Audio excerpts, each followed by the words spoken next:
Hello दोस्तों, welcome to my YouTube channel. आप सभी को जिस वैकेंसी का इंतज़ार है उसके बारे में इंटरनली खबर आने भी लगी है और बहुत से न्यूज़ चैनलों में भी आपने देखा होगा कि उसके सिलेबस के बारे में भी बातें होने लगी, उसके क्वालिफ़िकेशन के बारे में भी बातें होने लगी।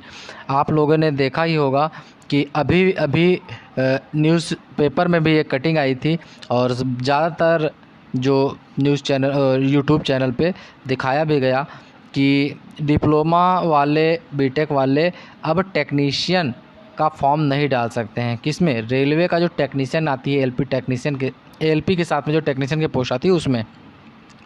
तो भाई हम बता रहे हैं आपको कि आप टेक्नीशियन में जो हम बात कर रहे हैं कि टेक्नीशियन में नहीं डाल सकते हैं, तो उसमें आप पूरा खबर देख लीजिएगा कि जो सिग्नल टेलीकम्युनिकेशन डिपार्टमेंट होता है तो उसमें आप फॉर्म नहीं डाल सकते हैं, सिग्नल टेलीकम्युनिकेशन डिपार्टमेंट में। और कुछ पोस्टें तो हैं जिसमें आप फॉर्म डाल सकते हैं, ऐसी बात नहीं कि हाँ पूरे में नहीं डाल सकते हैं। कुछ पोस्टें उसमें डाल सकते हैं, टेक्नीशियन में भी जा सकते हैं।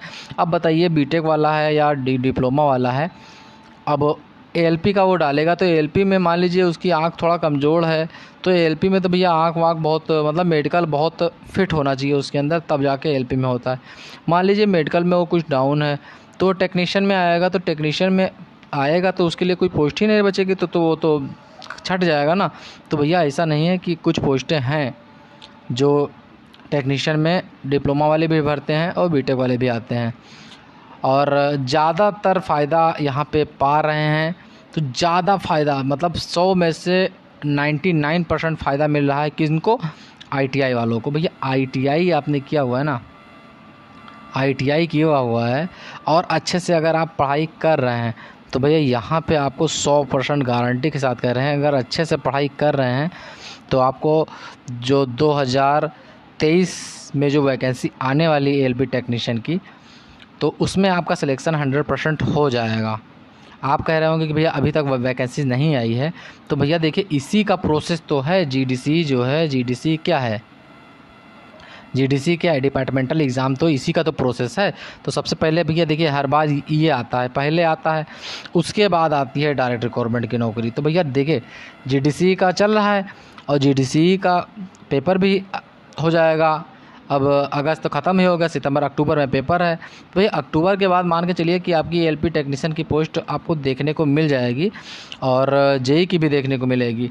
तो यहाँ पे जो एलपी टेक्नीशियन का जो सिलेबस था, तो भैया एलपी में सिलेबस देखिए कोई चेंज नहीं है। अगर कोई सिलेबस में बताए कि बदलाव किया गया है तो सिलेबस में बदलाव नहीं किया गया है, लेकिन सिलेबस में बदलाव नहीं है। लेकिन अब यहाँ पे जो प्रश्न उठ रहा है, लेकिन देखिए लेकिन ये है कि सिलेबस जो है वो डीप किया गया है, ये भी याद रखिएगा। पहले जो आता था तो मान लीजिए कि कोई चैप्टर से उठाया गया तो पहले मतलब उस ऊपरी लाइन से आ गया या कुछ ऐसे ही आ जाता था। अब बहुत डीप में चले गए हैं, अंदर से क्वेश्चन पूछा जा रहा है, ऐसे क्वेश्चन पूछा जा रहा है जिसमें इंसान जो स्टूडेंट है वो एक हिसाब से गलत क्वेश्चन, गलत ऑप्शन जो होता है उस पर टिक कर दे। तो इस तरह से क्वेश्चन पूछे जा रहे हैं उसके, तो इतना मतलब डीप किया गया है। अब डीप किया गया तो ये मत सोचिए कि आप जो स्टूडेंट अच्छे से पढ़ रहे हैं तो उनके लिए तो भैया वो डीप में करें हैं तैयारी तो उनके लिए कुछ दिक्कत नहीं है, लेकिन अच्छे से उनको एग्ज़ाम देना भी पड़ेगा। और बता रहे हैं उसके बाद देखिए एलपी टेक्नीशियन तो एकदम 100% एकदम फिक्स है कि आ गई। इसके बारे में तो अंदर से न्यूज़ भी आने लगी, अंदर ही जो सोर्स है उससे भी पता चला है कि बहुत जल्द वैकेंसी आ जाएगी एलपी टेक्नीशियन की। और उस जेई की भी वैकेंसी का भी अंदर मतलब इंटरनली सोर्स से पता चला है कि जेई की वैकेंसी बहुत जल्द आ जाएगी और बहुत सी वैकेंसीज आने वाली हैं। ग्रुप डी की वैकेंसीज आएंगी लेकिन थोड़ा जनवरी में आएगी इसकी वैकेंसीज, लेकिन जो वैकेंसी मैं बता रहा हूँ ये बहुत जल्दी आने वाली है। एलपी टेक्नीशियन, जेई और ट्रेन मैनेजर की वैकेंसी ये इस पर तो एकदम ये सेफ्टी कैटेगरी की वैकेंसी है और रेलवे ने पहले ही बोल दिया कि भैया सेफ्टी कैटेगरी की वैकेंसी को खाली हम ज़्यादा दिन तक नहीं रख सकते हैं, क्योंकि यहाँ पे अगर खाली रखेंगे तो दुर्घटनाएं बहुत हो जाती हैं। तो ये सेफ्टी कैटेगरी की वैकेंसी इसको बहुत जल्द ये भर देंगे। और बीटेक वाले हुए और डिप्लोमा वाले हुए, पीसीएम वाले हुए, इनको टेंशन लेने की कोई ज़रूरत नहीं है। आप अगर मान लीजिए टेक्नीशियन में आपकी कुछ ही पोस्ट रहेंगी, ज़्यादा नहीं रहेंगी, तो थोड़ा कंपटीशन हाई रहेगा। लेकिन जो ये ग्रुप डी में भी देखे होंगे कि बहुत ज़्यादा कंपटीशन होता है तो उसके हिसाब से कम ही रहेगा। मान लीजिए आप एक हिसाब से जान लीजिए, अगर 60% आप अटैम्प्ट करते हैं और सही रहता है 60%, तो आपका सिलेक्शन 100% हो ही जाएगा।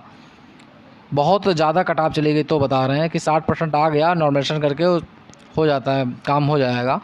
और कुछ जो डेंजर जोन है, जैसे इलाहाबाद हो गया, गोरखपुर हो गया, ये सब डेंजर जोन में है, तो यहाँ पे थोड़ा कट ऑफ हाई जाती है।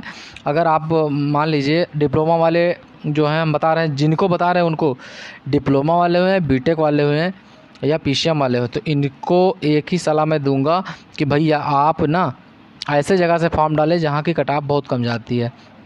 सिलीगुड़ी हो गई और भी बहुत, मतलब उधर साइड के कट ऑफ बहुत कम जाती हैं।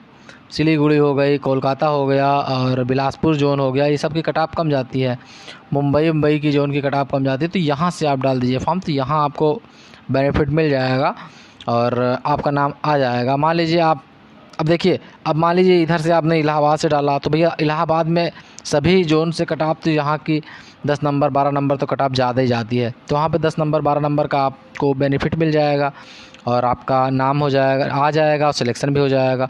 और सिलेक्शन होने के बाद अब भैया देखिए, आप सिलेक्शन पा गए तो उसके बाद आप किसी तरीके से, अगर देखिए आपको इतनी छूट मिलने लगेगी ना कि आप किसी भी दूसरे जोन में भी जा सकते हैं या दूसरी नौकरी बदल भी सकते हैं उसके बाद, तो भैया आपको शुरुआत में एक बार किसी तरीके से नौकरी ले लीजिए, उसके बाद आप दूसरी नौकरी ले लीजिएगा, ज़्यादा होगा। या दूसरी वैकेंसी आ रही है तो उसमें फॉर्म डालिए, भैया हम दिखाइए कि हम यहाँ पे नौकरी कर रहे हैं वर्तमान में, आपको छूट मिल जाएगा। तो इससे भी आप चेंज हो सकते हैं।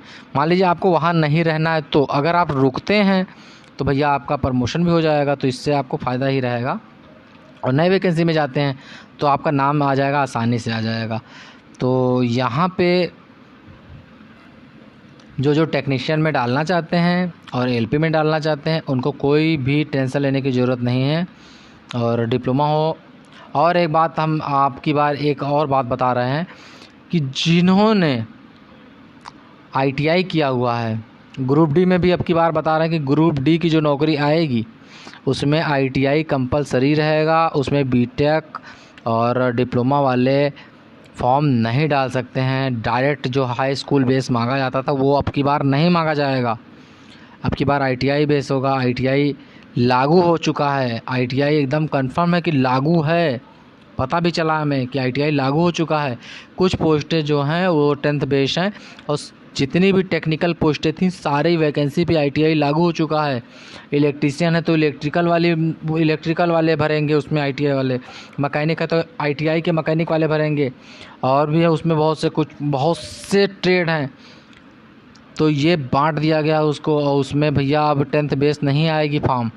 और जो लोग सोच रहे हैं कि अब की धरना दे देंगे या कुछ कर देंगे, तो भैया धरना भी आपका बेकार हो जाएगा। क्योंकि अब जो सरकार है ना, देखे होंगे कि जब अग्निवीर जो योजना लाए थे, पूरा वो कर दिए थे कि भैया हम अग्निवीर को हम 4 साल करेंगे, कितना धरना प्रदर्शन हुआ, सब कुछ हुआ, ट्रेन में आग लगाई गई, सब कुछ किया गया, लेकिन अग्निवीर योजना नहीं हटवा पाए। तो भैया अब जो है ये सरकार जो है वो दूसरे में है, अब जो है पलट गई है पूरा। अब पूरा देखिएगा, अब आएगी, लड़के जाएंगे धरना देने जाएंगे, 100-200 पुलिस वाले पहुंचेंगे, मार भगा देंगे। तो इसलिए हम कह रहे हैं कि भैया अब की बार आईटीआई ग्रुप डी में लागू हो चुका है।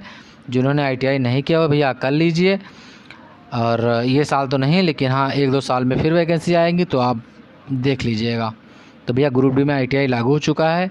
अब आईटीआई वाले जिन्होंने आईटीआई कर लिया है तो वो तो बल्ले बल्ले, उनके लिए तो एकदम 100% है कि अब भैया एलपी टेक्नीशियन में वो डालेंगे, और इधर ये आईटीआई करेंगे तो ग्रुप डी में भी उनको फ़ायदा मिल जाएगा। तो भैया ये आईटीआई वाले जो छात्र हैं उनके लिए एकदम खुशी का माहौल है, और खुशी का माहौल बना रहेगा, अब की बार हटेगा नहीं। तो जिन्होंने आईटीआई नहीं किया हो भैया तो आईटीआई कर लें। और दंगा फसाद जहाँ तक अब की बार नहीं हो पाएगा। इलेक्शन का टाइम है, सरकार सोच भी सकती है, लेकिन अब की बार तो हमें नहीं लगता है कि हाँ सबको चांस देगा। हाँ आएगी वैकेंसी तो उसके बाद एनटीपीसी की आती है तो इसमें आप डाल सकते हैं, टीसी की आती है और 12th बेस आएगी तो उसमें डाल सकते हैं, लेकिन सिर्फ 10th बेस अब कोई फॉर्म नहीं आने वाला है। रेलवे का जो 10th बेस अब कोई भी फॉर्म नहीं आएगा। 10th के साथ में आईटीआई मांगेगा, और या तो अगर टीसी का आया तो उसमें 12th मांग लेगा, और ग्रेजुएशन बेस आ गया, एनटीपीसी आया तो, अगर ये आया ALP टेक्नीशियन आया था, तो इसमें भी तो भैया हाँ ITI मांगते हैं इसके अंदर। तो 10th बेस सारी नौकरियां ख़त्म हो चुकी भैया, 10th बेस कोई नौकरी नहीं है, सब कुछ में 10th के साथ में कुछ ना कुछ जुड़ गया है। तो सभी लोग तैयार रहें, अब वैकेंसीज़ आपको बहुत जल्द देखने को मिलने वाली है। और अब कोई कह रहा है कि वैकेंसी नहीं आएगी, तो आपको हम बता दें, रेलवे मंत्री से पूछा भी गया था, तो रेलवे मंत्री ने कहा था कि पुरानी वैकेंसीज़ को हम कंप्लीट कर दें, नई वैकेंसी निकाल देंगे हम तुरंत। पुरानी वैकेंसीज़ भी कंप्लीट हो चुकी है, थोड़ा बहुत जैसे चिट पिटुट बचा हुआ है, देख रहे होंगे कि थोड़ा बहुत चुटर पुटर बचा हुआ है, तो उसको उस रेलवे ने ऐसा काम किया कि वो भी चुटर पुटर भी ख़त्म हो रहे हैं। अब की बार क्या किया, देखा ही होगा कि अब मान लीजिए इस जोन में, जैसे मान लीजिए इलाहाबाद जोन में अगर वैकेंसी नहीं है तो उनको दूसरे जोन में भेजा जा रहा है भाई कि उस जोन में ज्वाइनिंग लीजिए। तो भैया पूरा काम ख़त्म कर दे रही है। अब इलेक्शन का टाइम है, अगर इलेक्शन में वैकेंसी अब नहीं निकालेंगे और कुछ वैकेंसीज़ को इलेक्शन से पहले फाइनल नहीं करेंगे तो इनको कौन ओटवा कौन देगा। तो इसलिए भैया तैयार हो जाइए, रेडी हो जाइए। और जो पढ़ाई करना चाह रहे हैं भैया, 2-3 महीने का आप टाइम बचा है, 2-3 महीने के अंदर अपना कंप्लीट कर लीजिए एकदम फर्राटेदार। आप एक हिसाब से साइंस को कंप्लीट कर लीजिए, मैथ को कंप्लीट कर लीजिए, रीजनिंग को कंप्लीट कर लीजिए, क्योंकि वैकेंसी आने के बाद आपको चांस नहीं मिलने वाला है। तो भाई अब सभी लोग तैयारी में जुट जाएं, अब आपको वैकेंसी बहुत जल्द देखने को मिल जाएगी। किसी के चक्कर में मत पड़िए कि कोई क्या कह रहा है, कोई क्या नहीं कह रहा है। अब ये मत सोचिए कि हाँ आप अगस्त में बोल रहे थे आएगी, उधर पहले ही बोल रहे थे। तो भैया जब प्रोसेस चल रहा है, एक प्रोसेस चल रहा है तो दूसरा प्रोसेस उसमें बीच में कहाँ डाल देंगे। अब एक प्रोसेस कंप्लीट हो गया है, अब GDC का भी एग्ज़ाम होने वाला है, और GDC का एग्ज़ाम हो जाएगा उसके बाद सारी वैकेंसीज़ भी आने लगी डायरेक्ट रिक्रूटमेंट की। GDC का जो फॉर्म निकला है तो भैया ग्रुप डी का तो पता नहीं कितनी वैकेंसीज खाली कर देगा, और ये 25% कोटे की वैकेंसी है, तो वहाँ पे 25% तो 75% तो उधर बच ही रहा है ना। तो वो सब सारी वैकेंसीज आनी ही आनी है। तो आप सभी लोग तैयारी में जुटें, और किसी को कोई डाउट हो रहा तो कमेंट करें, व हमारे चैनल को सब्सक्राइब करें। चलिए मिलते हैं नेक्स्ट वीडियो में। जय हिंद, जय भारत।